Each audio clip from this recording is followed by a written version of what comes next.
It's a street corner. Well, it's like I don't even know what it is. That was the first picture I did. That's in the book. I did that picture when I was in the band, going for a walk on a Sunday. And then I just started doing more and more.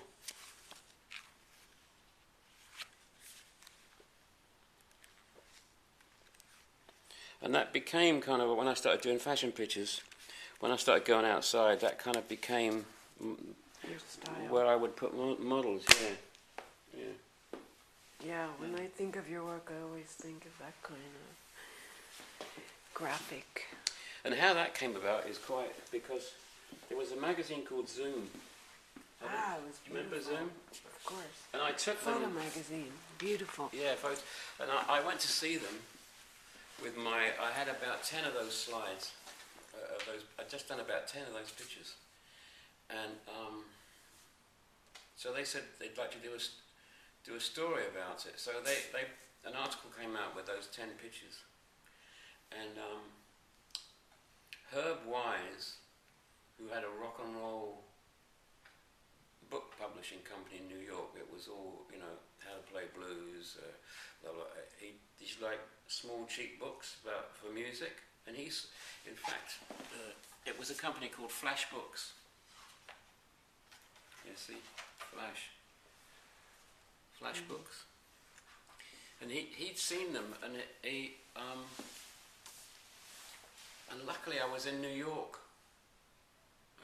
and I went to see him, and he said, let's do a whole book of these sort of pictures. So I said, okay, and it was called Pleasure Places. And my hero, art director, who did Harper's Bazaar in the 60s, was Bea Feitler. So I always wanted to meet her, so I called her up and I said, would you design the cover of my book, Pleasure Places? And she said, yeah. So it was kind of like a dream come true. Because, Harper's Bazaar in the 60s was no one's equaled that for art direction, typography. So that's the story behind that. It's great. And the second book? The second book was Pleasure Places, which came... This was Pleasure Places. Down on the Road by the Beach. Because what happened was there was a gallery in Tokyo called Watari, and they came to France and they said they'd like to do a book of my pictures.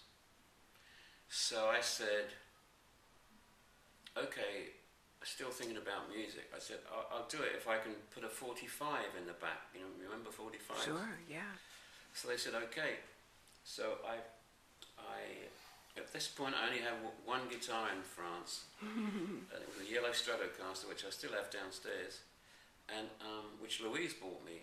And so I went to this radio. I couldn't afford a recording studio, so I went to a radio studio. And this guy, somehow I could multi-track. So I did it all by myself. I did this track, and which I quite like, and I sent it to them, and then they said, yeah, we like it, but we need a B-side, so, the other side.